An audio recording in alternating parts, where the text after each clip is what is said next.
എനിക്കത് കാണണം. അവളുടെ പെരുവിരൽ കൂട്ടിക്കെട്ടി നിലവിളക്കിന്റെ മുന്നിൽ കിടത്തുമ്പോ ആ കിഴവൻ ദാസന്റെ അലമുറയിട്ടുള്ള കരച്ചിൽ.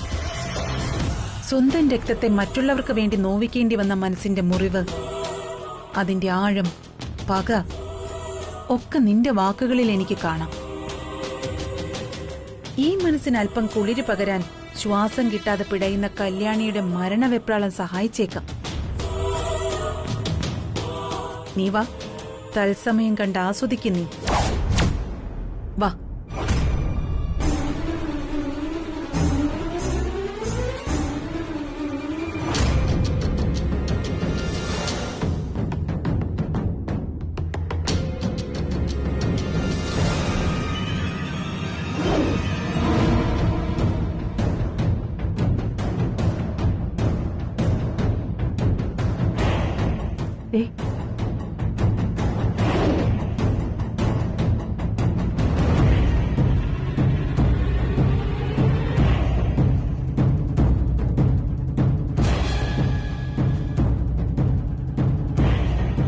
എങ്ങനെയുണ്ട്?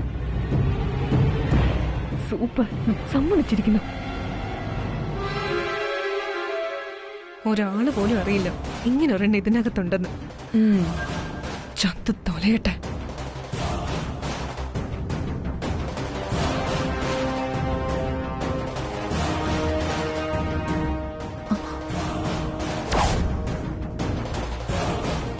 അയ്യോ ഗംഗേ, എന്താ ആന്റി?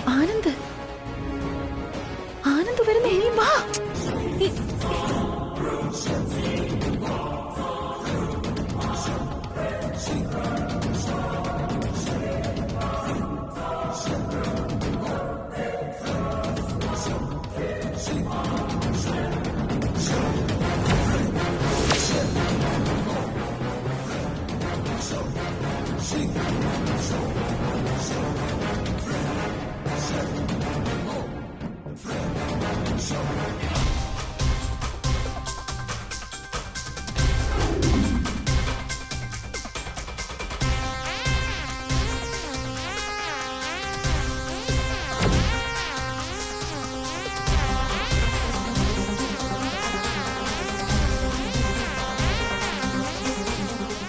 ആ കാറിൽ ആന്റി.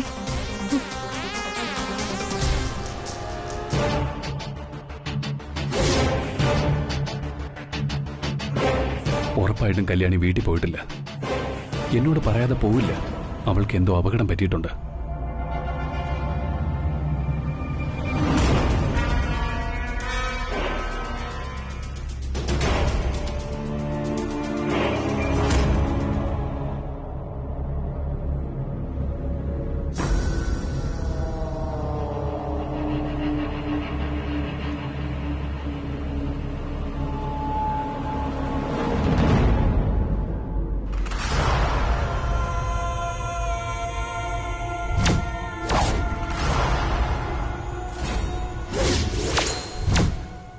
കല്യാണി, അവൻ അവളെ കണ്ടു. ചതിച്ചല്ല ആന്റി. കല്യാണി, കല്യാണി.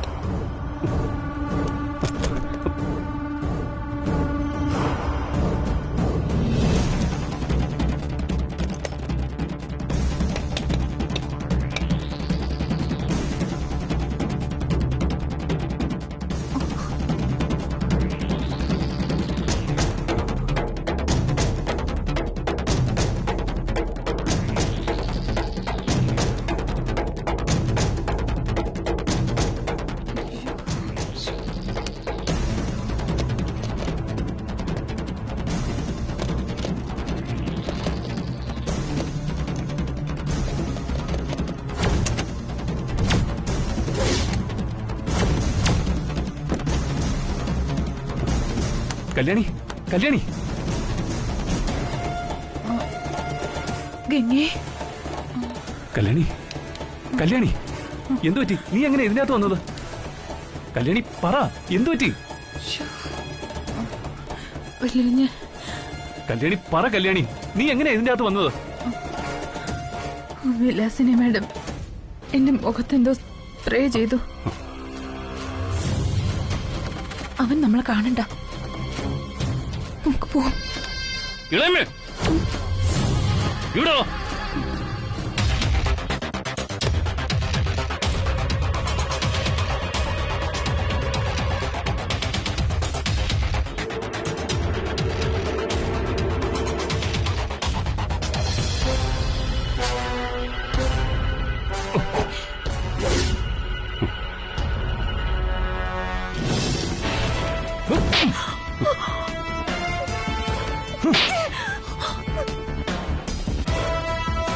നീയൊക്കെ പെണ്ണാണോടി?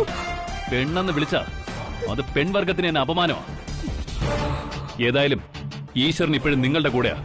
അല്ലെങ്കിൽ ഇവൾക്ക് എന്തെങ്കിലും സംഭവിച്ചേനെ. അങ്ങനെ സംഭവിച്ചിരുന്നെങ്കിൽ രണ്ടിനെയും പച്ചയ്ക്ക് കത്തിച്ചേനെ ഞാൻ.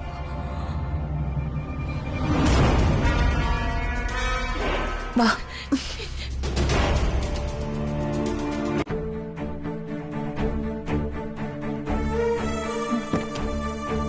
കല്യാണി എഴുന്നേക്ക. വാ വാ.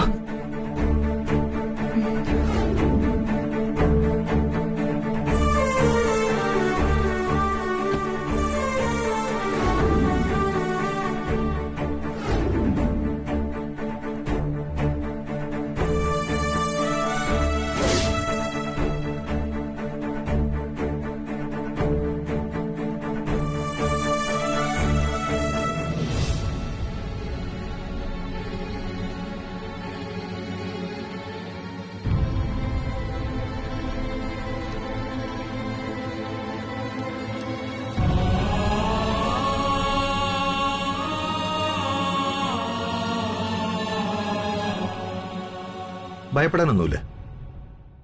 ഞാനൊരു ഇഞ്ചക്ഷൻ കൊടുക്കാം, അതുകൊണ്ട് മാറിക്കോളും. വല്ലാത്ത ക്ഷീണമുണ്ടല്ലോ ഡോക്ടർ. കുറച്ചു നേരം ശ്വാസതടസ്സം ഉണ്ടായതല്ലേ. ക്ഷീണം നാളത്തേക്ക് മാറിക്കോളും.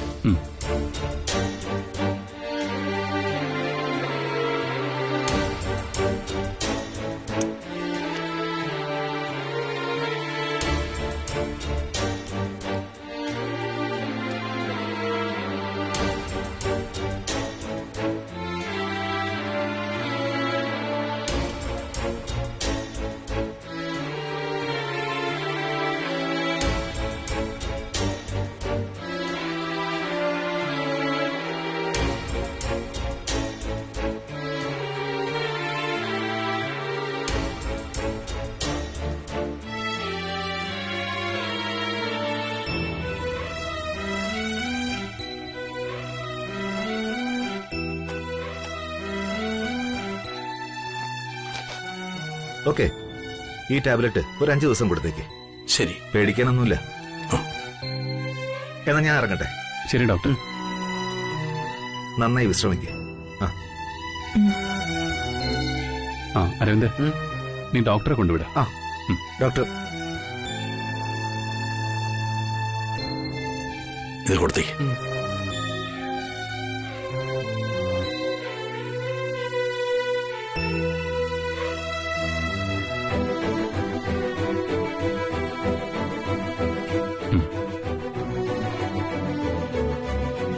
ദാസേട്ടാ, ഞാൻ പൊയ്ക്കോട്ടെ? ശരി വലുവിന്.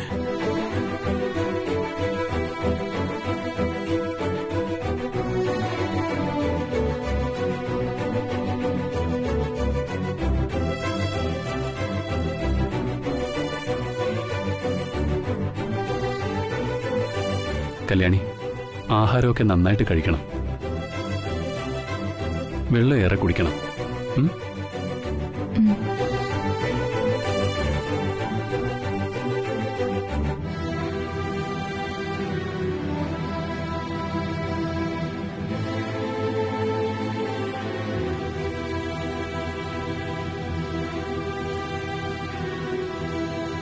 കാലിനൊട്ടും തണുപ്പടിക്കാൻ പാടില്ല. ദാസേട്ടാ, കല്യാണിയെ നന്നായിട്ട് നോക്കിക്കൊള്ളണേ. അവളെ നന്നായിട്ട് നോക്കാൻ എനിക്കറിയാം. അവൾ എന്റെ മകളല്ലേ.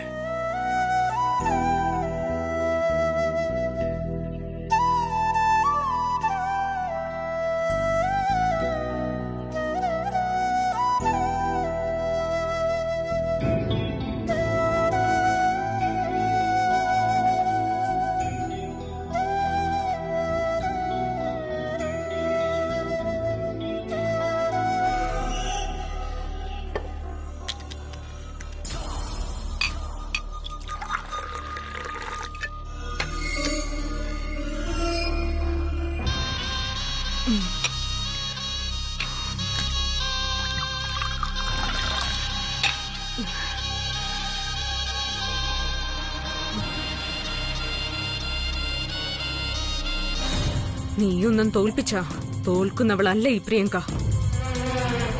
തൃച്ചംബരത്തെ ചുട്ട് ചാമ്പലാക്കി ഒരു പിടി ചാരം വാരി പറത്തണോ എനിക്ക്?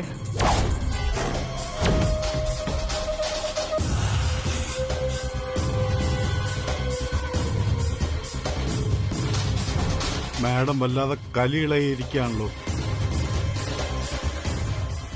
മാഡം നിനക്കൊക്കെ ആ മേനോനിൽ നിന്ന് തെളിവുകൾ അടങ്ങിയ പെൻഡ്രൈവ് കണ്ടെത്താൻ കഴിഞ്ഞോ? ഇല്ല മാഡം, അവനത് പറയുന്നില്ല. അവൻ ഇനി അല്പപ്രാണനെ ബാക്കിയുള്ളൂ. ഏയ്, ഇങ്ങനെയൊക്കെ വന്ന് പറയാൻ നിനക്കൊക്കെ നാണോ ഇല്ലടാ? മാഡം, അയാള് പോലീസ് ബുദ്ധിയാ പ്രയോഗിക്കുന്നത്. എത്ര തല്ലിച്ചതച്ചിട്ടും അവൻ നമുക്ക് വേണ്ട ഉത്തരം തരുന്നില്ല. നീയൊക്കെ കയ്യും കെട്ടി നിന്നാ അവനങ്ങ് കുമ്പസാരിക്കുമെന്ന് വിചാരിച്ചോ? നോട്ടോറിയസ് ഗുണ്ടകളാണത്ര. മാഡം അവനെ അങ്ങ് തട്ടിക്കളഞ്ഞാലോ? അവന്റെ ആയുസിന്റെ നീളം പോലെ ഇനി ഏത് നിമിഷവും ഞാൻ അവിടെ എത്തും. അവിടെ തീരുമാനിക്കാം കൊല്ലണോ വേണ്ടയോന്ന്. മാഡം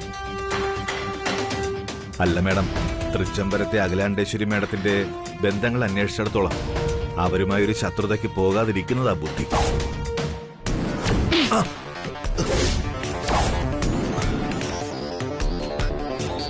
നിനക്ക് ചോറ് ഇവിടെയും കൂറ് അവിടെയാണല്ലോ. എന്നോട് കാശ് വാങ്ങിച്ചിട്ട് അഖിലയ്ക്ക് വേണ്ടി വാദിക്കാൻ നടക്കുന്നോ? ഞാൻ ആരാണെന്ന് അറിയോ നിനക്ക്? വെട്ടി ജയിച്ച് മുന്നേറാൻ അറിയാവുന്ന നാഗമഠത്തെ പ്രിയങ്ക. അംഗത്തിനിറങ്ങിയ ആ പടനിലത്തിട്ട് ശത്രുവിന്റെ തല അറുത്തിട്ട് പ്രിയങ്ക തിരിച്ചു പോരൂ. ഒന്ന് തോറ്റാ 9 വട്ടം ജയിക്കാൻ അറിയാം പ്രിയങ്കയ്ക്ക്.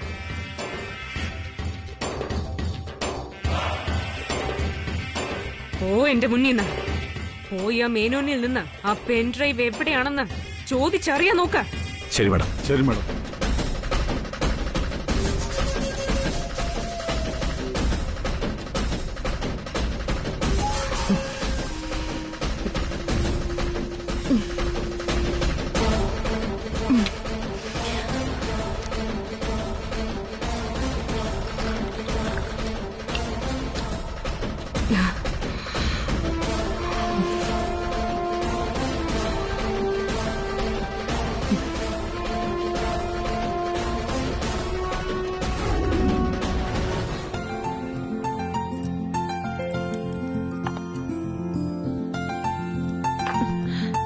പാർട്ടി കഴിഞ്ഞ് ഇത്രയായി.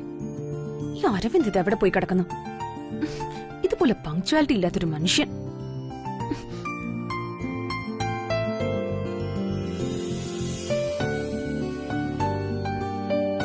ആ അത് ശരി, ഞാൻ വിളിക്കാൻ തുടങ്ങിയപ്പോഴേ ആളിങ് എത്തിയല്ലോ. എന്താ അരവിന്ദ് ലേറ്റ് ആയത്? പാർട്ടി കഴിഞ്ഞിട്ട് നീ ഇങ്ങോട്ട് പോന്നു. അതിനുശേഷം അവിടെ നടന്നതെന്തെങ്കിലും നിനക്കറിയോ? എന്ത് നടന്നു? അക്രമം അല്ലാതെന്താ.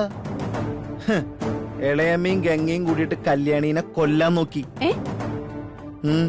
എന്താ അരവിന്ദ് പറയുന്നത്?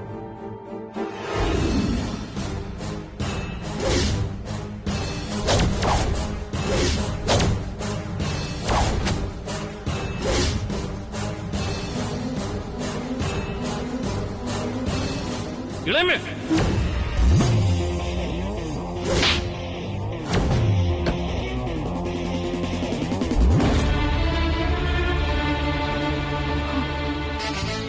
എന്റെ ഈശ്വര, എന്നിട്ട് കല്യാണി ഇപ്പൊ എവിടെയുണ്ട്? ഔട്ട് ഹൗസിലാ. കല്യാണിക്ക് ഇപ്പൊ കുഴപ്പമൊന്നുമില്ല. 2 ദിവസം റെസ്റ്റ് എടുത്താൽ മാറാവുന്നുള്ളൂ ഡോക്ടർ പറഞ്ഞു. ഇതെന്താ ഇങ്ങനെ? ഈ വിലാസിനി ആന്റിയുടെ സ്വഭാവം ദിവസം പ്രതി വഷളായിക്കൊണ്ടിരിക്കുക. നശിച്ച ഒരു ജന്മം തന്നെ. അവർക്ക് എന്തോ മാനസിക രോഗമാണെന്നാ എനിക്ക് തോന്നുന്നത്. ഇത് വട്ടൊന്നുമല്ല, നല്ല 2 പെട കിട്ടാത്തന്റെ കേസാ. ഫംഗ്ഷന് കല്യാണി ബ്രോഡ് എടുത്താണല്ലോ നിന്നത്. അത് ഗംഗയ്ക്ക് ഇഷ്ടപ്പെട്ടുണ്ടാവില്ല. അതിനവളെ ഇളയമ്മയുടെ ഒപ്പം ചേർന്ന് അതിന് പകപോക്കി, അത്ര തന്നെ. അല്ല, ഈ കല്യാണം എന്തിനാ ആനന്ദിനൊപ്പം നിന്നേ? ആനന്ദും കല്യാണിയും കൂടി ഒരുമിച്ച് നിൽക്കുന്നത് കണ്ട് അവരുടെ റിസപ്ഷൻ പാർട്ടിയാണെന്നേ ആൾക്കാർ കരുതും. ആ, എനിക്ക് ഏകദേശം അങ്ങനൊക്കെ തന്നെ ഫീൽ ചെയ്ത്. അരവിന്ദിന് അങ്ങനെ തോന്നിയോ? എടീ, ഞാനല്ലേ കല്യാണിനെ ബ്രോയോടൊപ്പം പിടിച്ച് നിർത്തിയത്. നീ പിടിച്ചു നിർത്തിയെന്നോ? അയ്യന്റെ പൊന്നെ, അബദ്ധമായി പോയല്ലോ. എന്താ ചെയ്യാ? അരവിന്ദേ, എന്താ ഒന്നും മിണ്ടാത്ത? നീ എന്താ ആലോചിക്കുന്നേ? നീ എന്തിനാ കല്യാണിയെ ആനന്ദിനൊപ്പം പിടിച്ചു നിർത്തിയേന്ന്? അതെ, ഞാൻ പിടിച്ചു നിർത്തി. അതെന്തെന്നറിയോ? നീങ്ങട് വന്നേ. എടി നന്ദനെ, ഞാനത് ചെയ്തതേ നിനക്ക് വേണ്ടിട്ടാ. നീ ആ ഫംഗ്ഷനില് നാണവും മാനവും കെടാതിരിക്കാൻ വേണ്ടിട്ട്.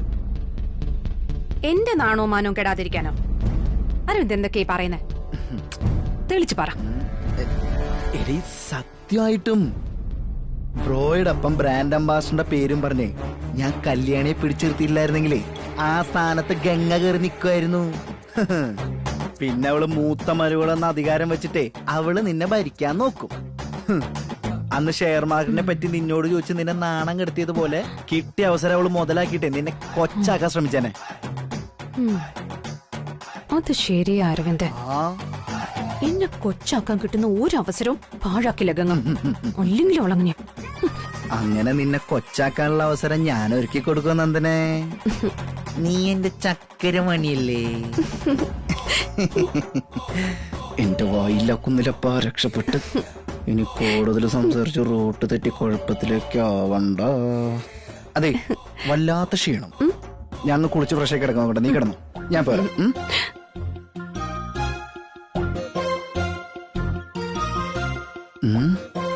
എന്റെ ദൈവമേ, ജസ്റ്റ് മിസ്.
പ്രിയങ്കേ,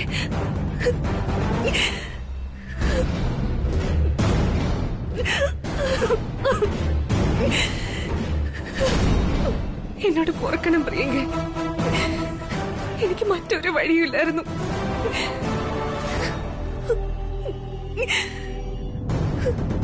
എനിക്ക് കരയണ്ട.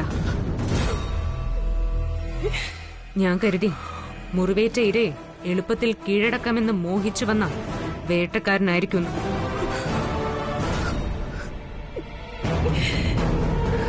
ഈ കണ്ണുകൾ നിറയരുത്. അത് മാത്രം സഹിക്കില്ല പ്രിയങ്കയ്ക്ക്. കുറ്റബോധം കൊണ്ട്